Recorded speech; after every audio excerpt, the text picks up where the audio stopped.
মধ্যপ্রাচ্যের রণক্ষেত্র এখন আর কেবল ওই অঞ্চলের সীমানায় সীমাবদ্ধ নেই। সোমবার ইরান যখন বিশ্ব বাণিজ্যের ধমনী হরমুজ প্রণালী বন্ধের আনুষ্ঠানিক ঘোষণা দিল, তখন কেঁপে উঠল বিশ্ব অর্থনীতি।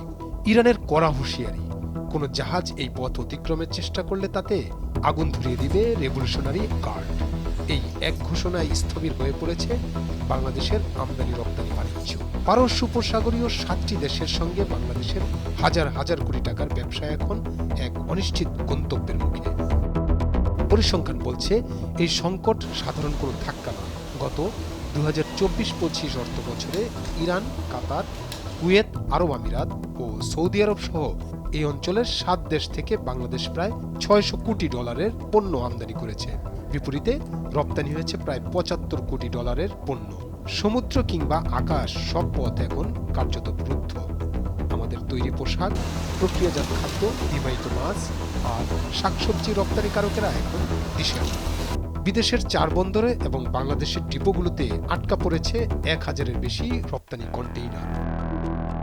দেশের শীর্ষস্থানীয় শিল্পগোষ্ঠীগুলোর অবস্থা এখন সংকটাপন্ন। প্রাণ আরএফএল গ্রুপ, যারা বছরে $54 কোটি পণ্য রপ্তানি করে, তাদের 30-35% বাজারই মধ্যপ্রাচ্য। বর্তমানে তাদের 600 কন্টেইনার পণ্য বিভিন্ন বন্দরে ও সাগরে আটক। শুধু তাই নয়, প্লাস্টিক তৈরি কাঁচামাল, পেট্রোকেমিক্যাল আমদানি বন্ধ হওয়ায় 10-12,000 টনের শিপমেন্ট বাতিল হয়েছে। টিকে গ্রুপের 40 কন্টেইনার পণ্য মাঝপথ থেকে ফিরিয়ে আনা হয়েছে। হিমায়িত মাছ রপ্তানিকারক রিভ রাইন ফিশের শতাধিক কন্টেইনার এখন পচনের ঝুঁকিতে। ছোট ও মাঝারি কারখানাগুলোর অবস্থা আরও শোচনীয়। ঈদের আগে বেতন ভাতা দেওয়া নিয়ে তৈরি হয়েছে চরম অনিশ্চয়তা। অর্থনীতির অন্যতম চালিকা শক্তি জ্বালানি তেল ও গ্যাস। বিপিসির তথ্য মতে, কেরোসিন ছাড়া অন্যান্য জ্বালানির মজুত আছে মাত্র 2-4 সপ্তাহে। অর্থনীতিবিদরা সতর্ক করেছেন, যুদ্ধ দীর্ঘায়িত হলে এলএনজির দাম আকাশচুম্বী হবে, যা দেশের অভ্যন্তরে মূল্যস্ফীতিকে এক ভয়ানক পর্যায়ে নিয়ে যাবে। বিকল্প উৎস খুঁজে না পেলে আমাদের শিল্প উৎপাদন থমকে যেতে পারে কয়েক সপ্তাহের মধ্যেই।